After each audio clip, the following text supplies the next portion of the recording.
it's not something he does. It is the most important thing for any comedian, especially in India. What we do is something that every comedian should do.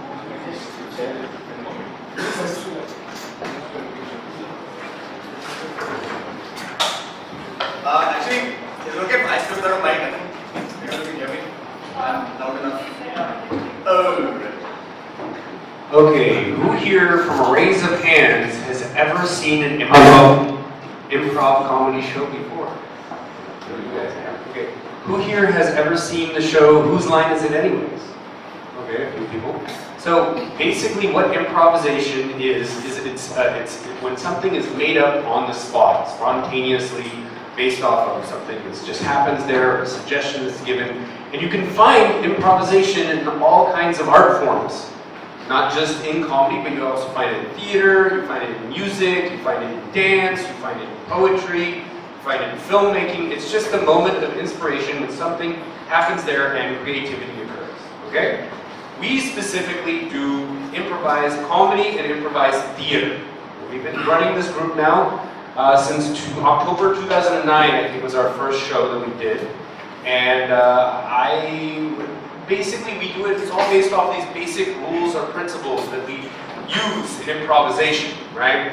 And this stuff is something that we not only use in the comedy aspect, we also take it a lot to corporates. We do a lot of corporate training with it as well. And basically, it's all about this principle of working in agreement with the other person that you're on stage with, right? Because when you work in agreement with the other person, things happen. Things start moving forward. We have forward progression. But when we stop someone's idea, when we block that idea, then creativity stops as well, okay? So this is a basic idea. We call it yes and. So it's basically where you're saying yes, you're agreeing to what the other person's saying, and you're putting another idea on top of it. So let's just try this out. This is a little exercise because they asked us to do a little bit of a workshop with you guys. So we're going to try this because you're all young entrepreneurs that want to be funny people. And what we're going to do is we're going to try to. When I'm going to ask you a question, I want you guys to say yes. Okay? All right. So here we go. Do you guys want to hear a story? Yes. Do you want to hear a story about a guy named Raul? Yes. Do you want to hear how Raul fell in love with a beautiful woman named Vidya? Yes. Do you want to hear about how they couldn't be together because they were of different classes? Yes. Do you want to hear about how he was really sad and walked around in the rain and cried and drank himself? Yes. And do you want to hear about how their love overcame all boundaries and they came together and they fell in love and they danced around a tree? Yes. You just told a Bollywood story, guys. So this is basic idea, okay? If you say yes to the other person, if you agree with the other person saying, then you move the story forward. Things are happening. Okay, now I'm going to try this again, same exercise, but I want you guys to say no. Okay? Do you guys want to hear a story? No. Okay, we're done. Right? So this is the idea of how we work with improvisation. These principles, they work in all kinds of art forms. But what we do, we specifically bring it to theater and comedy. Right? Dhruv? So now, Steve was talking to you a lot about stand-up comedy. Now that's the form of comedy that most of us have consumed growing up. It's easier to be accessed. Johnny Lever essentially was doing stand-up comedy in all the films that he was doing. Just everything that he said had nothing to do with what the story was about. His character had nothing to do. Like sometimes it would literally be hero and heroine idea. Cut to suddenly there's a Sardar somewhere else on his honeymoon, and that be Johnny Lever doing a stand-up set for comic relief. So our basic idea of everything that we've consumed is one person sort of talking to you, and obviously all of this is prepared in advance and rehearsed and re-rehearsed and edited and then rehearsed again and rehearsed again. Improv exists in that very scary zone of I don't know what the next word coming out of my mouth is. Now, it's a scary concept when you think about it consciously, but when you think about it after a while and you calm down, you realize that it's something that you do unconsciously every minute of your life. So, for example, when you got up this morning, the only thing perhaps that you knew for sure was that you had to come to this conference. I mean, maybe you were sure of it, maybe you just decided to spend I don't know. But everything else that you did in the middle was improvised. You didn't know that you catch an auto, or you catch a bus, or you take a train, or how you get here. So You are in fact improvising your lives right now as we speak. Yes, sounds good. No script telling you what to do. So, but coming specifically to what we have is now, so you can understand that what we have as a product, especially for an Indian audience, as Sudeep was talking earlier, in such a nascent stage, is that suddenly we have this thing that we do that's called improvised comedy, right? And you have stand-up comedy. Not to be confused with improve comedy. So for us, as an also, I mean, talking from entrepreneurship, our biggest challenge was and it's still a continuing challenge, is just labeling our product and how you recognize our product. For example, because if I say that me and Adam are going to get up on stage and do something funny, it's still recognized 9 times out of 10 as, oh, it's stand-up comedy. I'm like, no, it's improvised comedy. But you're standing on a stage, right? And you're doing comedy, so how is that not stand-up? I swear to God, these are actual statements that I've heard. It's not a joke I'm trying to tell. It's actually someone saying, so you stand up on a stage and do comedy, how is that not stand-up comedy?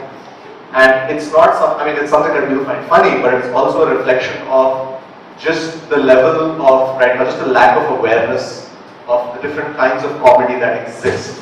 Which again comes back to the idea of what Sudeep was talking about, which is performance-based. The first challenge for any, I do, for example, I not only do improvised theatre, I also do normal, regular theatre, like play with stage and all that. The biggest challenge right now for any kind of live performance, barring music is still like a much bigger and a much more lucrative genre. Anything else that is live and being performed, the biggest challenge, first of all, is getting a venue that understands what the activity is. Right now, the only thing that most venues understand is a balance sheet of how much money is going out and how much money is coming in. They don't believe in understanding that this is a concept that could grow, this is a concept that maybe they invest in for 6 months.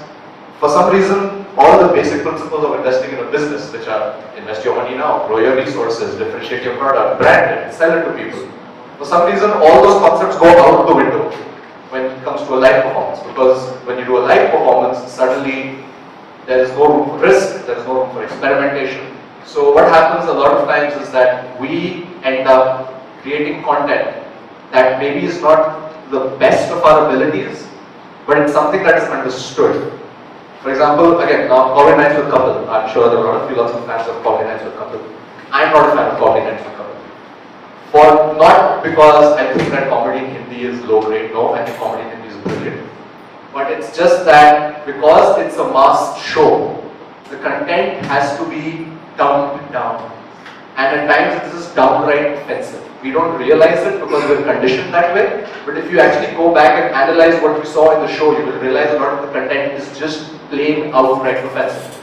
For example, I once accidentally saw a skit on Comedy Nights with Couple, in which the entire skit was about one actress pretending to be a white foreign woman, lounging, sunbathing on a beach in a bikini wrapped in a sarong. And Kapil and this other guy are just 2 guys trying to impress her with English. Okay, and that was the entire skit. It was it was funny for the audience watching there, and obviously there was pre-recorded laughter, so as the audience you sitting at home knew, oh, this is funny. But it was basically objectifying a woman, being degrading towards a woman, and also making fun of the fact that somehow to impress a woman you need to speak good English. So, in that sense, that's the second biggest challenge that we face. The first is obviously just getting a space. Now you got a space. Second biggest challenge that we have is content.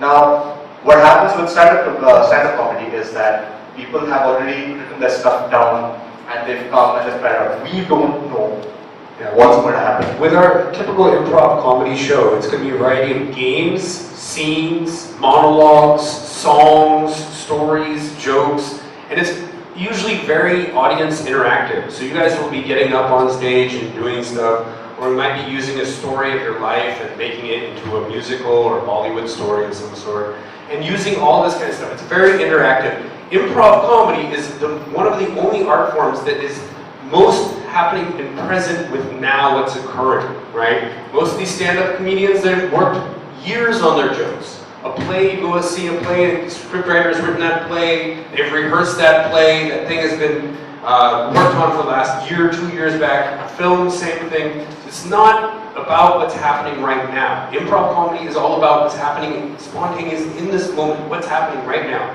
right?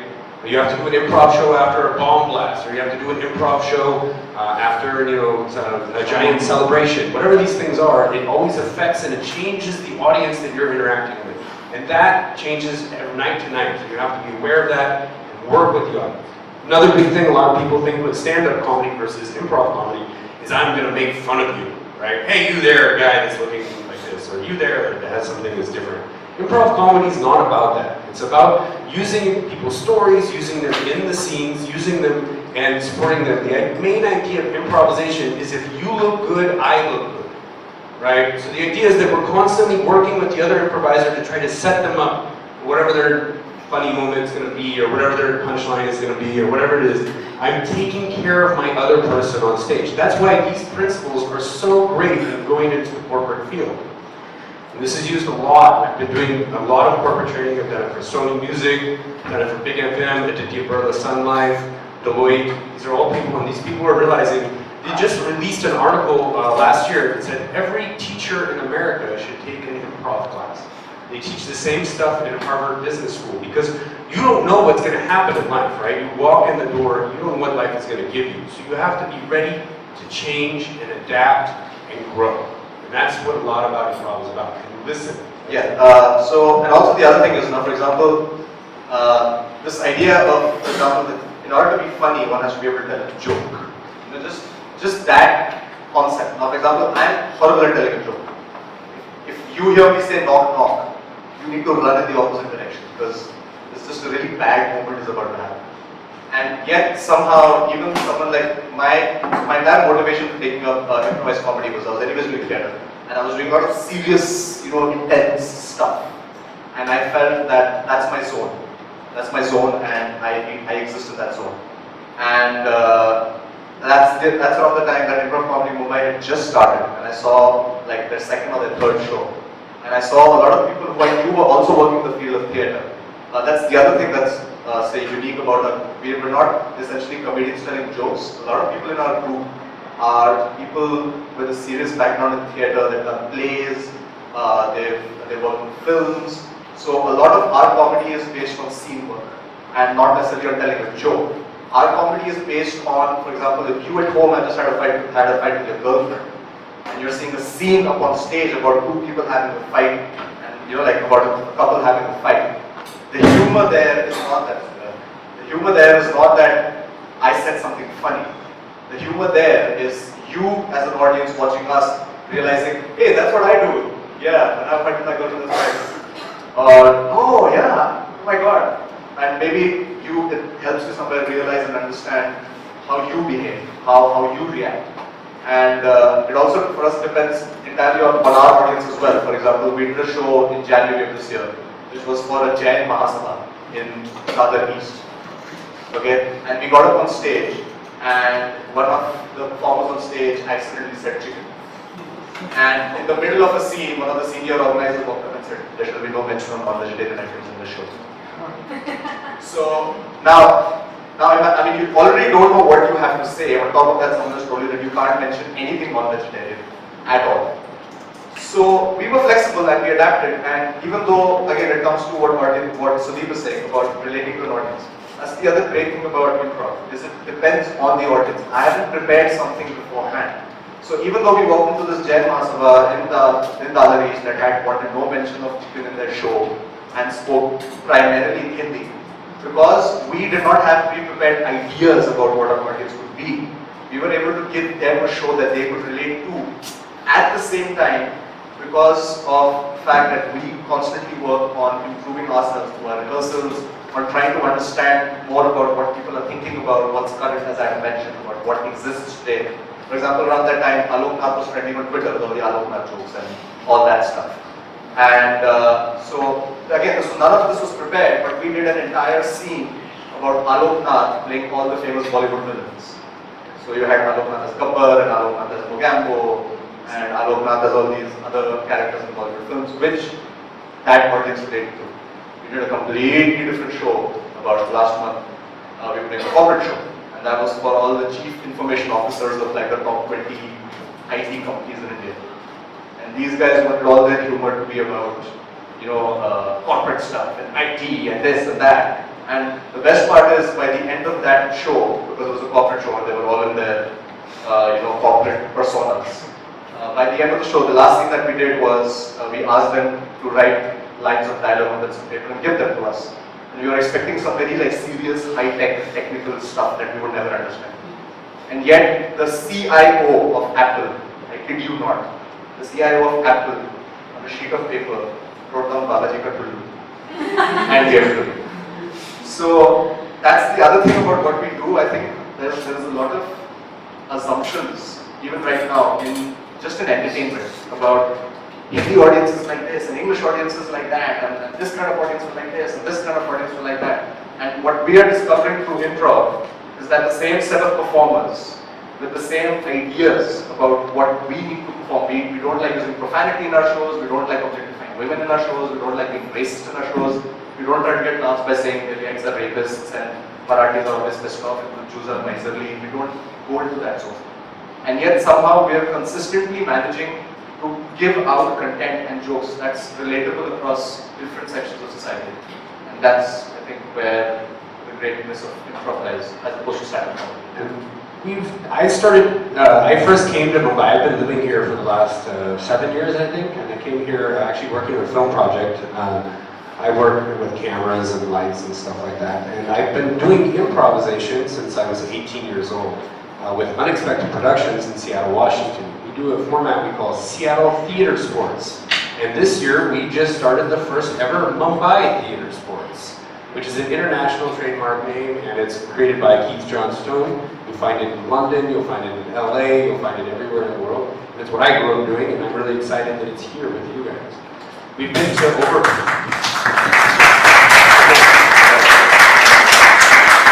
we just did the first theater sports competition at Xavier's College, and I'm going to mispronounce this name. Mahad. So we did that. It was a big success, and we've been to over 5 international festivals, I would say now.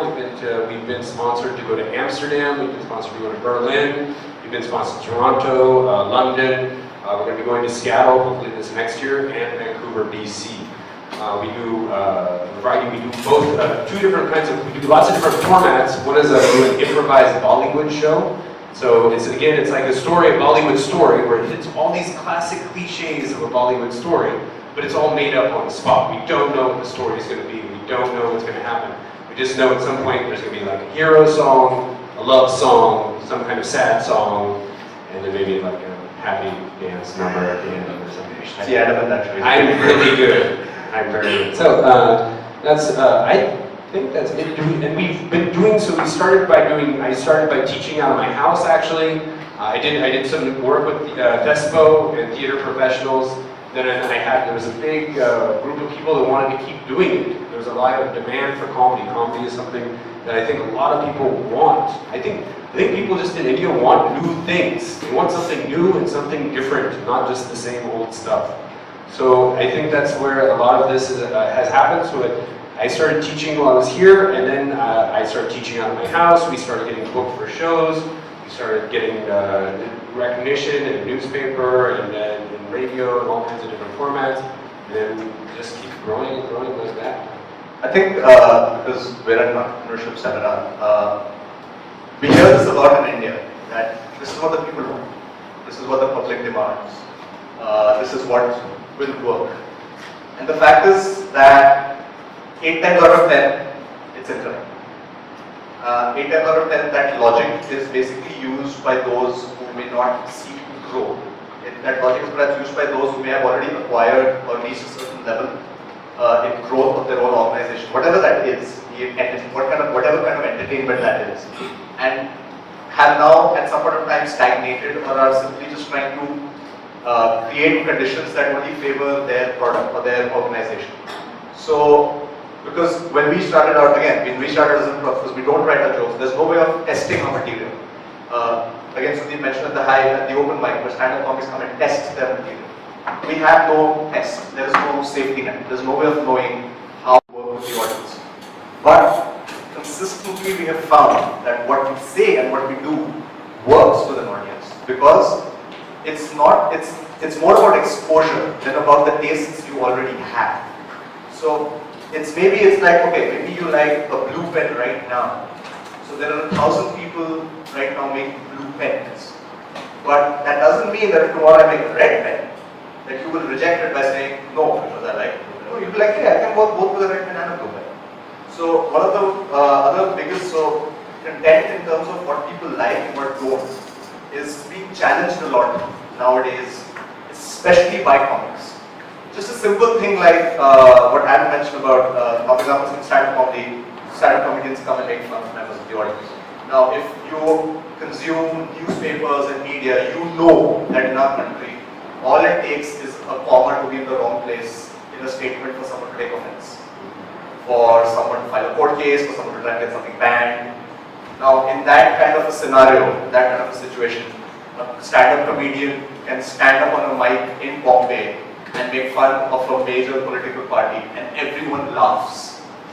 And there's no like, oh my god, what did he say? I love this thing, I don't like it, arrested, I don't know. So, in those terms, comedy and comedians, improvised comedy and stand-up comedy, we're challenging a lot of notions that exist in the market today about what kind of content works with an audience, what kind of things are people listening to, and also just general things of, also there's a lot of perceived class distinction in our heads. Just generally as a society, we are very used to having class distinctions. English speaking, Hindi speaking, upper class, lower class, derogatory terms like, oh, yeah, but the rickshawalas like that, so we'll give them that rikshawala mentality. But the truth is, if you speak to rickshawalas, you know that one is different. Yeah, one of the big rules is that you have to perform to people at the top of their intelligence. You shouldn't talk down to anybody, even if they are rickshawalas or whoever they are. Talk to them at the top of their intelligence because they are smart enough and they will be engaged. Their brain will be engaged in what you're saying versus when you're like, oh, I'm talking down to you in this way. And also, as Adam mentioned, the fact that we got invited to international festivals. Now, that was a major story in our growth because what happened was we'd been doing these shows in India and we reached a certain level where we were like now consistently doing shows. And then one of our members sent videos of us to this festival in Amsterdam. And they said, hey, you guys are good. Ask you guys to come to a festival, but you have to do something that you've never done before. You can't come and do what you've already done. You have to do something that you have never, ever done before. And we thought about it a lot, and that's when we came up with this format that Adam mentioned, the improvised volume format. Now, that's a 1.5 hour, 2 hour show, where we have to come up with an entire film, has to be performed like a film. There have to be songs that are improvised, because we don't know what the song's going to be about, dialogues, everything. And that, again, is a very important thing about just in terms of growth, and even as artists. I think what happens is, the minute audiences get more open and appreciative of artists and what they already do, that will give artists the encouragement they need to experiment. So we would have never done this improvised. I think we would have taken, maybe we would have done it at some point of time, but I don't think we would have done it at that point of time because we didn't feel the need for it. It was when we got this external push by an audience that demanded more of us that we created this format. And when we went and performed it in Amsterdam, even though we were the youngest improv group at that festival. Now you have to understand that improv is very big in Europe and in the States. So if you're getting, for someone to get invited to an international improv event, they need to have been doing improv for at least 15 to 20 years, or they need to be having done theatre at a very high level for like 15 to 20 years. And we were there after just like, how many, like 3 years? Like for 3 years of doing improv. And even then, we were able to hold ourselves to the same standard as other more experienced improv groups around the world. And that's where we began our journey, where now we're also an international improv group, and a lot of members from our group go and perform abroad, teach abroad, and learn abroad. So that's again something that's very important and very crucial if you're looking at any sort of involvement with comedy, is that you have to understand that audiences also get bored very quickly. I think that this is a big thing that I've even back in my theater back in Seattle and everywhere I've been, is you have to kind of teach your audience what you're trying to do so that they can understand and they can get it. A lot of times, I mean, I've done a lot of international shows now, and I know I've worked with Russell Peters, worked with Veer Das. Both of us worked on the Whose Line Is It Anyways TV pilot for India. unfortunately did not work out. But that was because, again, people didn't fully understand what it was that they were trying to do. And you don't fully get it in like, you know, I'll show comics that I'll find hysterical to some people from India. They'll be like, I don't understand the references, I don't understand what they're talking about. That's why Russell Peters was funny for a certain amount, but then Russell Peters is just about as Indian as I am, man. The guy has never really been to India, other than when he comes for shows. I met him a couple of times. He doesn't speak any Hindi.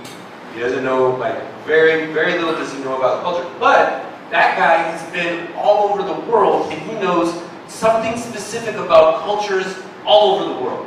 So you want him to act like a South African, he can do an accent of a South African. You want him to talk about the Middle East, he's been there, and he's met people, and he knows people from there. So in a pan-Asian, pan-world audience, Russell Peters is very big. But if he comes here and tries to crack jokes like, Ton My Butt is going to own him because Ton My Butt's from here. And that's the way it works. Because they're able to speak of things, cultural references, innuendos, all this kind of stuff. That's what we relate to. We're like, oh, okay, I get that. Oh, yeah, I know that.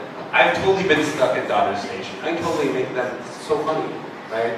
That's what it is. So those are the things, that's why I think that it takes time for comedy to grow, because, or this kind of different art forms to grow, because if you wanted to reach the same kind of expanse that somebody like, what is his name, Johnny Lever would be at, that guy's been around forever, and his comedy breaks through all these different kind of cultures and classes. And I think that improv and stand-up comedy can reach that same level. It just needs to grow and be open and readily available to people of all kinds of different environments. Yeah. That's why we, for example, like we're the only comedy group in India that has an academic system. So we don't just wait for you don't just go to some performance place where you are performing, oh, that guy's good, come join us. No, we're like, if you've never ever even touched any sort of performance ever in your life, and you come to us and say, hey, you know what, I might be interested in doing what you guys are doing, then we're the only ones that actually have an academic system where we can take you from never having done any sort of comedy at all to maybe some of you one day coming and performing on the stage. That's the system that I came through, that's the system that everyone who performs with us today comes through.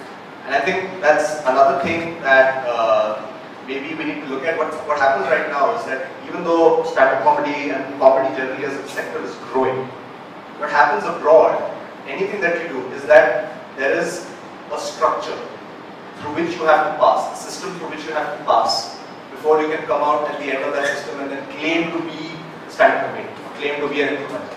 For example, if you have to improvise anywhere in Europe, or improvise anywhere in the States, or improvise anywhere in Canada, you have to undergo 4 to 5 years of just training with no shows. You have to go through that system. If you're a stand-up comedian working anywhere in the States, or in the UK, or in Canada, or anywhere else in the world, you have to go through that system of not only doing open mics, but like I said, developing a 2-minute set, a 4-minute set, and even then being held to a very high standard. What the challenge that happens in our comedy in India today, it's not an organized sector. There are no fixed structures and fixed methods. And more often than not, what happens is you get a lot of people who read up jokes from the internet and then just come and perform those things, or because people think that they're really funny on Twitter, that they can suddenly come up on stage and be comedians. You know what I'm talking about.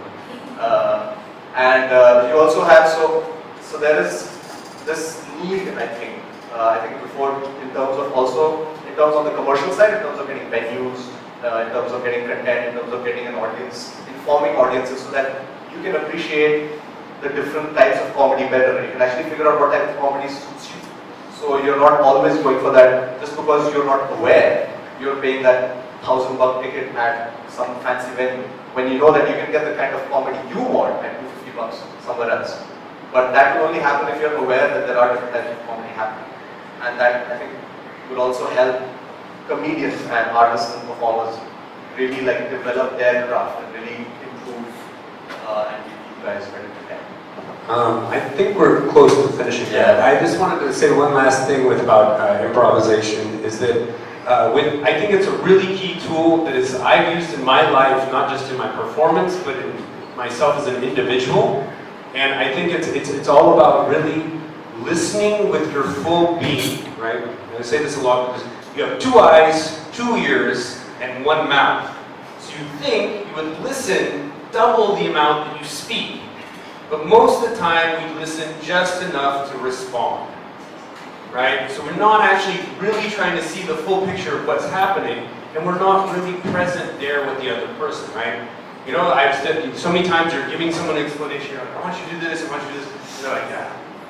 You can just see in their eyes, there's no comprehension going on. It's not connecting, right? And I think that these basic principles of you working, where you're trying to work with the other person, work in agreement with them, yes, positivity in what you're doing. If you look good, I look good. If you take these same principles into your life, you're going to have a happier life, you're going to have a better time at work, you're going to have better relationships with your loved ones, and I just think of overall being more positive. Yeah, I think in relation to that report that Adam mentioned earlier, most of the major business schools in the West and most of the corporates in the West are moving towards having academic improv courses in there for students to learn. In November, I'm going to be going to Austin, Texas, in which there's a conference specifically about using improvisational tools in the business workspace. Yeah, and even recently, for example, HR college. Good for you also. Oh, thank you. And no, okay. No, thank you for clapping. You make me feel special. Yeah. And all, I mean, that's slowly you see here. For example, HR college recently, for the past 2 years, has been conducting improv sessions for their first year students, not to get them to do improv, but to understand how maybe doing improv can make them better at communicating, and also because they're first year students and they're just coming into college and they might have some very fixed notions about what they might get out of their college experience. To also maybe open their eyes a little bit more as to what they can experience, what they can learn. So gradually the whole academic nature of improv in terms of a teaching tool to other people, to regular people who don't want to do this as a performance, but just a tool that maybe helps them, as Adam said, Presentational skills, listening skills, rapid solution finding skills, ability to be more spontaneous and on the spot. For example, I was out of town yesterday and I prepared what I had to speak today, but because I wrote that on someone else's laptop, he went away with it. So I had to wait whatever I had to say. But I Didn't show at all. Okay. Should we do it? I think we're done. Thanks so much, guys.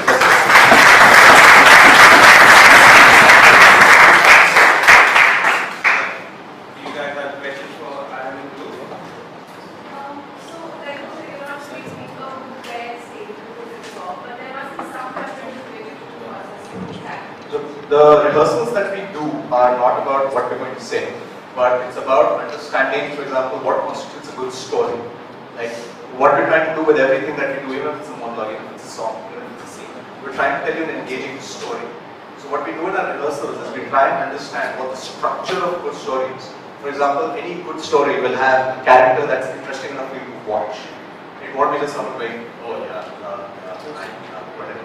So the other thing would be that something needs to maybe, you need to see that character's daily life, right? You see any Harry Potter, for example, right? What do you see? You see Harry Potter going to shit. And you know that that's his life. And then one day Hagrid comes in, knocks, breaks the door down, and that changes his life. So that's what we try and do in our stories. We try, in our scenes, we try and tell a story about, here's a guy, he's an everyday guy, he's not some super guy, he's an everyday guy. This is what he goes through every day. And today, this really incredible thing happens to him that changes the way he thinks, or that changes his life. Things like that. Like that's a basic story structure. So we try to understand those things. I'm going to just and on top of that idea is that with improvisation, it's a lot like sports, right? So when you watch a sports game, when you go and watch a cricket game, we don't know who's going to be the winner, right? It's just we're going to watch it, and depending on how the players play, determines what team is going to win, right? Now, do those players rehearse their moves? No, right? They just practice hitting the ball. Same thing with improvisation, because you don't know what's going to happen next, right? It's completely made up on the spot. So it's that same idea, and that's when it was originally made because Keith John Stone was one of the founders, a guy from London, actually Sir Keith John Stone, he was knighted. He would watch a theater show, and everybody would sit very quietly paying attention. And then that next night, he went to a wrestling show where they do these. You ever see WWF wrestling where they have that wrestling? And the audience is just freaking out. They're standing, they're screaming, they're just fully involved. And he's like, why, when people go and see that, they're so animated and so involved in what's going on, but when you go see a theater show, everybody sits very quietly and like, this is how does it. And he wanted to bring those two formats together. How did you bring that? And that's why we do theater sports today. But that's kind of the idea that you don't know what's going to happen. That's part of the fun. It's not a thing. It's a way of making things. I've got a question. I heard you saying that you don't like couples coffee, so you're not a big fan. Even me, I'm not a big fan because it's monotonous.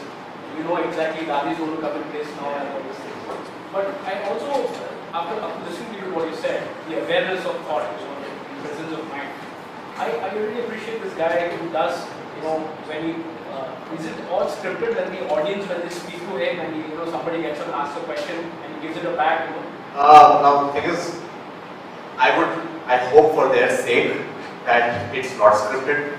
I really would hope for their sake. I don't know, because the thing is that things that are produced for television, like I mentioned, so Whose Line Is It Anyway? A lot of you may have heard of that show. That's the American, or before that, the British show that became popular, even in India, and these four guys who come into improvisation stuff. So, Star, one of the channels, but basically one of the channels decided, hey, we want that show in India, and they got us, and now we've been doing improv for 4 years, we performed abroad, performed internationally. But these guys did not understand the very product that they were trying to make a TV show out of. They always thought that Whose Line Is It Anyway was always a TV show. They didn't realize that it was a theatre format that was brought into the television mold. Even the set of Whose Line Is It Anyway is like a stage for a theatre that you would perform a play. Whereas when we shot the pilot for our show, we performed it at the set of X Factor, which is a 1,500, 2,000 seater, okay? And usually it's filled, they get 1,500, 200, like 2,000 people. And we were like 4 tiny people, no cameras, nothing. Because you can't even play around with cameras because it's all unscripted. So there's just one camera that's focusing on you over here. And there's 4 people on this huge stage meant for like 2,000 to 3,000 people. And they have 25 members of audience. They kidnapped them from who are sitting, I'm performing here, they're sitting there. And my camera's here. So I don't know, I'm doing this. My entire performance was like that. And they were made to sit far away, so you couldn't even hear if they were enjoying the show. These kids were from Xavier's College, they'd been kidnapped. And they'd been made to sit there for 8 hours straight. Now, I just last year went down and met the guy that made the original TV show, Whose Line Is It Anyways, and saw him tape it in LA. It's currently up for its next season. They shoot that whole thing in 3 hours or less. And they're out of there, and they keep it, so it's a proper show that runs, and then by the time you're out of it, it's not kept any longer than this, and they have some things that they do to make it work for camera, but mostly it's just like shooting a live show. When we did the auditions, I went up to Delhi to shoot the auditions up there. The guy thought it was like X Factor. So they're going to do stunts and stuff? So, but answering your question. I just want to add to this, that the Indian consumer itself, they are looking out for future strong. Because I also watch the show, because it's a family kind of a show. Yeah. But I wait for those moments and he's giving it back. That's what everybody's looking out for. Because you realize that it's a very human moment, right? Exactly. So, Whose Line Is Anyway, it was like long back, I was quite in college, I was a big fan, but I really miss those shows. Whose Line has a new season, so you should probably look into it. They have new seasons coming back for the same guys. Great. So you should look into it. They were looking like superhuman because the way they used to do it, we cannot even imagine can they do it. Yeah, I mean, I think you stress something really important, that the idea, for some reason, the Indian audience has been told, and I don't know where this concept has come from, we have been told that, listen, you should not expect the best. You should expect mediocre. Because that's what you like. To be very honest, I mean, you might find it insulting when you hear it like this, but when, again, I hope I don't get killed, but when Salman Khan does a film and it makes 300 crores, that's exactly the point. It's like, you as an audience should not expect more, because mediocre is where you are comfortable with. And it's just, and that's with anything that we do. It's like beta engineering, beta medicine mein ja raha hu. So I think maybe it's the mindset of that someone else decides for us what we have to do. So we use these ideas of, like you said, I can't even expect an Indian performer to perform at that level. But that's the thing, we have to imagine that we can. Because these guys, when they started out in the US and in the audience, and be performing to the best of their abilities and see constantly imagining themselves to be better.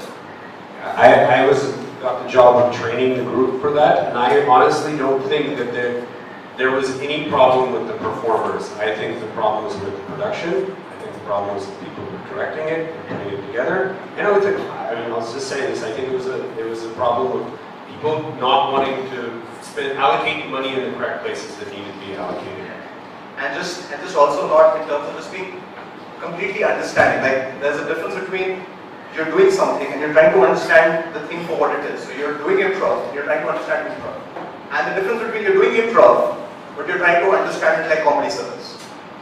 You're not trying to understand improv for what it is. You're saying, okay, you do this thing, now I'm going to take this thing that you do that I don't understand at all, and I'm going to try and fit into this other thing that I understand, which is comedy circus, and I'm going to try and get you guys to do that. Like when the lady first told me we're gonna do Who's Line, but then there's gonna be some stand-up, and then we're gonna do like a variety show, and then at the end we're gonna have a music act. But that's not Who's Line is it anyways. That's something else. No, we're just gonna throw it all together and work out. It's up. That'll be great. That's the word of death in our industry, masala. It's the word of death. You hear that, you know what's like. Anyways, sorry. Anyone else? Any questions? Yeah. Stand-up comedy is always been there in India. Improv is a comparatively new concept. So you were able to do this for 2 years. So in your experience, are values still skeptical of improv as a concept? They will sell the concept. We were the first group that started it. Are values still skeptical of Venues have always been a pain. I've always had, that's been the hardest struggle trying to perform and do shows in this city is getting a venue that will work with you, getting a venue that will follow through with the payments, getting a venue that won't cancel dates at last moments, getting a venue that will, not have a problem with their government papers so they don't get shut down. I mean, just being a foreigner trying to perform here, I can't even perform at the NCPA unless I pay 25,000 rupees just to walk in the door. And I think what's happening is that, again, it's a question of, like I was mentioning, it's a question of imagining. So I think what you have is like someone like Sudeep, he's imagining himself to be slightly ahead of what the time is right now. He's not thinking about right now. Sudeep is thinking about 3 years down the line, 4 years down the line, 5 years down the line. And slowly, I'm saying at the speed of a snail, there are some people who are imagining themselves ahead because they're realizing, especially in Bombay, in a city like Bombay, a place opens, it's great, and in 6 months it's shut. And then in that space, before you know it, another space is open, and it's great, and in 6 months it's shut. So what's happening is that people are realizing that any kind of venue that you're opening, be it a restaurant, be it a club, be it a comedy act, whatever it is, you have to constantly imagine yourself 2-3 years down the line because the audience is already getting bored once they've left your venue after the very first show. The audience is already getting bored.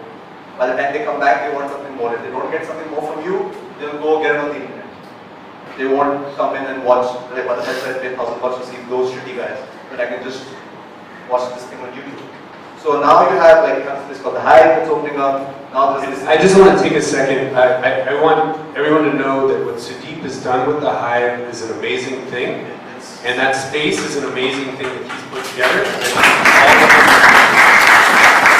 And honestly, what he's done and he's fought for to get this thing going. He spent a lot of years putting into this. When we were doing bar shows for the longest time, doing it in spaces where it was not, as artists, it's not artistically satisfying. You're not only are you not getting paid anything, you're having to try to do your set while somebody's blending a mojito. Or another guy, hey, come in, just talking in the middle of your set. You're just like, dude, what is Yeah, like this one place we went to, they wanted us to perform while people were eating. And our show is very interactive. So the way our show happens is, if you have to do the next scene, I'm like, hi sir, can you give me a suggestion for any color? So you give me a suggestion for a color, you say right, great, and we take red, we do a show. We go to this show and we're like, sir, can I get a suggestion for the last place we went on vacation? It's not funny. Like, no sir, that comes after you.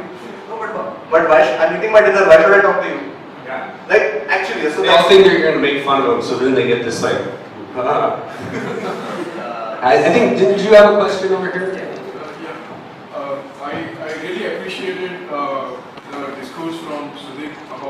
platform he provides the aspiring comedians. I had a specific question for you as to what are the next few steps one should take or aspiring comedians should take, let's say in the next 1 week or two, if they want to move forward with it. What do you suggest? I think in terms of, say, growing as a performer, in terms of growing as a performer, I think just what happens sometimes is people don't realize that in order to be an improviser or a stand-up comedian, it's very much like being an athlete, right? Sachin Tendulkar or Rahul Dravid, they were who they were because they spent every day doing this thing that they did. Now, in terms of what I, for example, what I feel, for example, what do I need to do to evolve as a performer is maybe I now know that there are a certain number of things that I can already do. I know that I can do maybe 10 things. I need to now discover the 11th thing that I can do, as opposed to saying that, look, I can do these 10 things, and people like me for doing those 10 things, and I make money doing those 10 things. So I'm not going to go to the next thing. I know it's a vague concept in the way I'm saying it, but that's the best way that I can describe it. It's because I don't know what that thing is. I may never even find it, but that process of searching, that process of trying to figure out, like again, I keep going back to what Sudeep has done. It's just constantly a process of, okay, what do I need? Okay, I need a space where I can have comics. And what do I need? I need a space that will only hold 50 people. But that won't make money. So what do I need? I need a space where I can hold workshops. What do I need for that? I need a space that will be quiet and that's multi-purpose so that you can have different kinds of workshops there. What do I need? I need a space where I can get all this. You see, so just, you may never find it. You might always be trying to improve the height. And he may never actually acquire that thing. But in that journey, in that process, he's already created something. So that's what I would suggest to anyone to do. Yeah, if you want to do something, you can do it. By the way, we are doing a show tonight, very nearby, at a place called the Neri Base. It's right on Fun Republic Lane. It's right behind the Hard Rock Cafe. Same building actually in the basement. Same building, and we're going to be doing theater sports, so which is this international. Are there any questions? Yeah, there's one last question. Yeah, I just want to ask you something on a personal note. What made you come all the way to India? If I had a rupee every time why did you visit Bombay of all places? It's a long story, but I'm going to tell you the very short version of it. Originally, I'm from Seattle, and one of my really good friends in college was an Indian guy. And we made our first film together. It was a comedy film. It's about time-traveling drug dealers. And he was the cameraman, and I was the director, and I had gotten my talent all from my improv group. So anyways, he moved back to India, and his dad is actually he was living in Chennai. His father was a Tamil film producer. So after college, I traveled around Asia and India, and got to hang out with his family and see them make Tamil films. I was like, wow, this is so cool, what's going on here? Then later I went back to Seattle, I was working, doing improv, working with film stuff, saving up money, and he kept coming and visiting. He kept visiting, sleeping on my couch, staying there, and he was like, I'm moving to Bombay and I'm going to make it as a cameraman. And now he's a DOP, shooting films and stuff like that, documentaries, vinyl, world jet setting and all this kind of stuff. But he was the one that kind of convinced me to come check it out. And I knew that I wanted to live abroad somewhere, and I wanted to work in arts and entertainment. And Mumbai speaks a lot of English, so that worked out great. I came here, I didn't come here with the idea of doing improv comedy actually. I came here working on a small film project for an internet company called Real Networks, and I just came to see what it's about, but then doors just start opening, and I believe when I see a door open and it seems like a good opportunity, why not walk through it and try it and experience it, and just through a variety of different things, I let myself be here talking with you. Yeah? Okay.